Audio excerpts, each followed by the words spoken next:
Hi, welcome to Bright Hope Creations. I'm Kara, and today we're doing some no-line coloring with Marcel and Elliot. I'm using jellyfish ink from Lawn Fawn, and I have my stamp placed on my clear mounting stamp, and it's set in the MISTI, and I stamped that on my paper, and now I'm going to stamp it in some gray ink on a full sticky Post-it note so that I can mask it later, but also that will sit off to the side so you can see the outlines a little better while I'm coloring. I'm starting very light with the C00 to find those lines, identify them a bit, and find the shadows. And then I come in with a C1 and do it again over the same area, and then the C3 over the same area. And you can see I blended out a little further with that C1, but I'm going to stay to the edges right now with the C3. And that way I have layers to blend. Coming back with that C1 to blend out some of that gray C3 and bring it into the body a little bit. Right now I'm kind of mapping out where the shadows are going to be, where I'm emphasizing those, and then I'm not really going to pay attention much to the entire body until I have those figured out. So I play around with this quite a bit, and part of the reason is I'm just kind of thinking about what I want shaded, what I want, and in being shaded, it's kind of highlighting that area, I guess. Kind of an oxymoron. But spending time in this area of the shadows, it really just gives me a foundation to move from.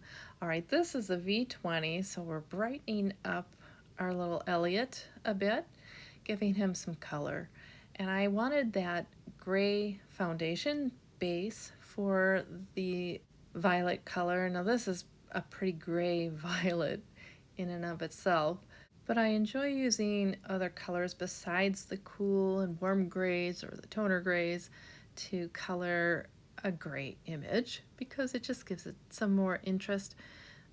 I've also used the BVs, so the blue violets or blues, just the grayer versions of them.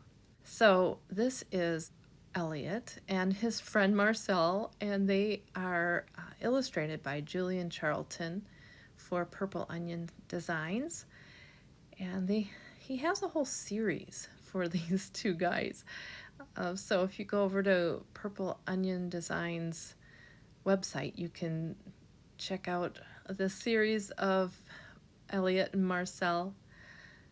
This one is called Elliot and Marcel Feeling Blue, and our poor little Elliot is feeling blue here, but Marcel is here to comfort him, and I like that because you don't always need cheering up. Sometimes you just need a friend to hang out with you when you're feeling blue.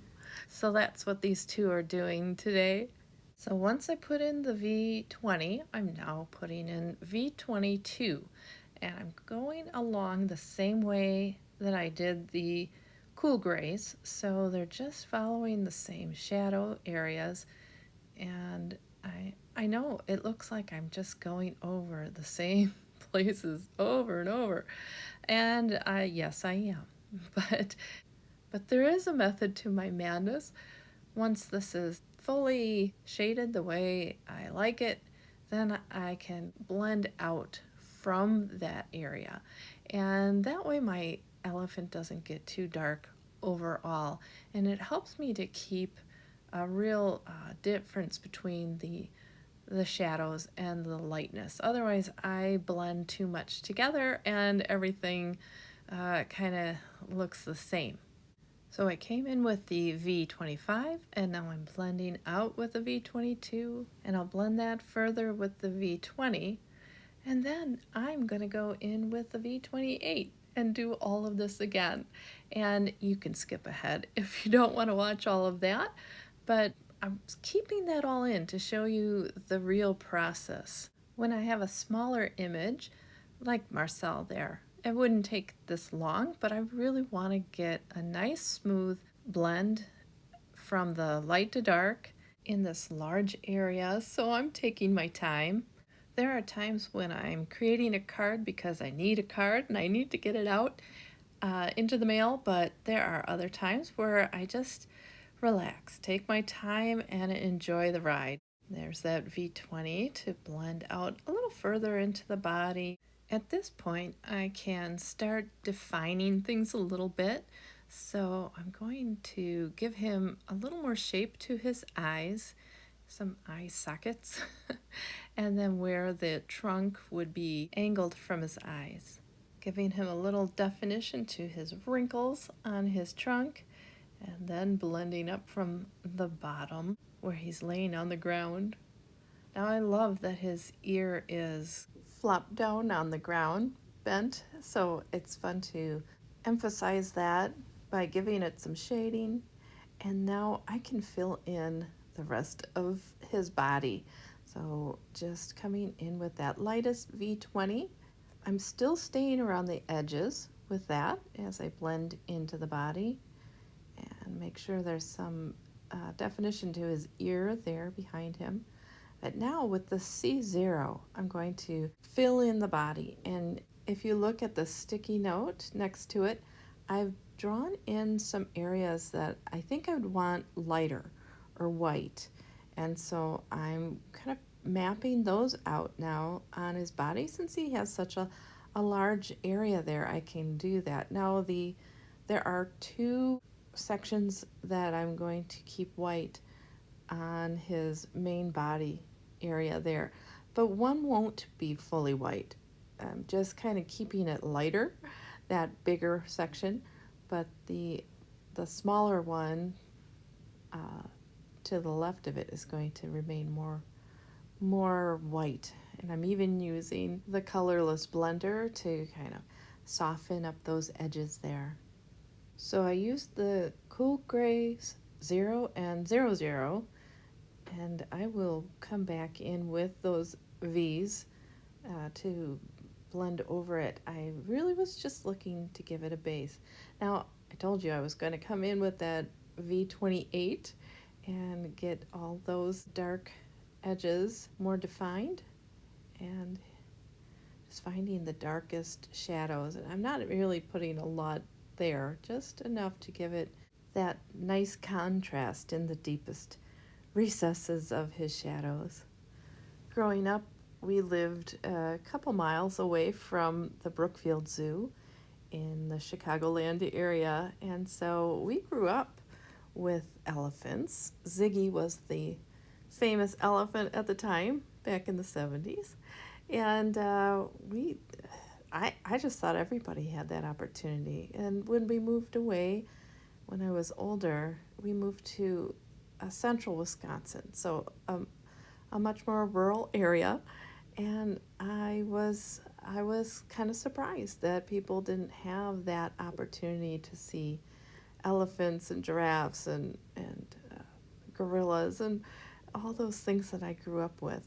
So I really enjoy elephants. I think are probably my favorite. They don't smell so great, but I think because of Ziggy, the elephant, I just really enjoyed the elephants growing up, and I still do. In fact, my kids too. We lived kind of close to that same zoo when my kids were growing up, and so we would take them there, and our oldest daughter did not understand why we didn't have an elephant of our own, just a baby elephant. We didn't. So, anyway, so there's just something near and dear to my heart with elephants. Okay, so from the V28 to the 25 to the 22, and as I said, I'm just keep blending it in towards the center of the body that way. Most of it is at those edges, and the center is going to stay pretty light. Well, Marcel is finally getting into the action here, coloring in his shadows around his arms, his thin little arms, and so kind of giving some definition to those hands.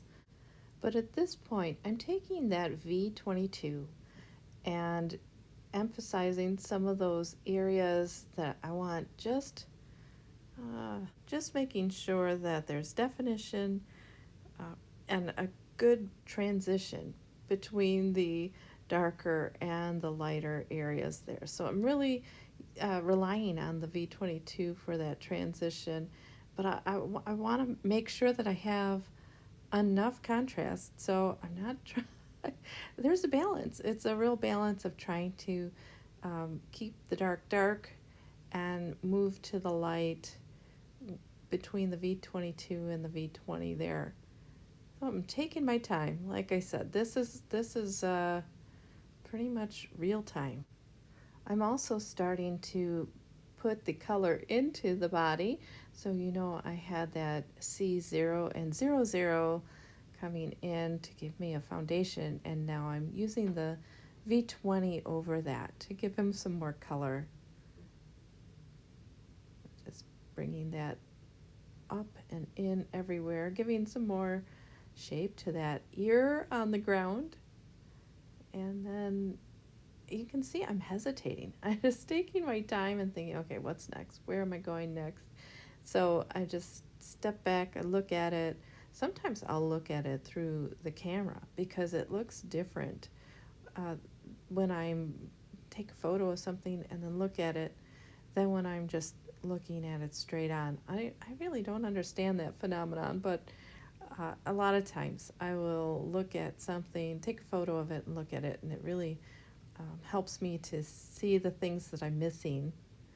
All right, trying to get those arms more blended, the shadow of the arms, and then, like I said, filling in that V20, and now I'm going to take a bit of time getting the shadows just right for Marcel's arms. I think this will give it a lot of definition, make him look a lot more 3D there. My initial line was pretty strong and not feathered out, so it's going to take a bit to get those blended, that thick line right at his arm. So I'll use the tip-to-tip technique, taking the V25 in my left hand and tapping the V22 on that. And then I can't help but to speed it up at this point because I'm really just doing the same thing over and over. And I'm using that tip-to-tip technique to really get a better blend than I was getting when I was just trying to do it with the V22 alone. So if you're ever struggling with blending two colors, that tip-to-tip technique works really well. And it even works with different colors, something close by, but a little different. So if you want something going violet to blue violet, you can put those two together too. So just keep going there now with the V22 to the V20 and getting that blended in.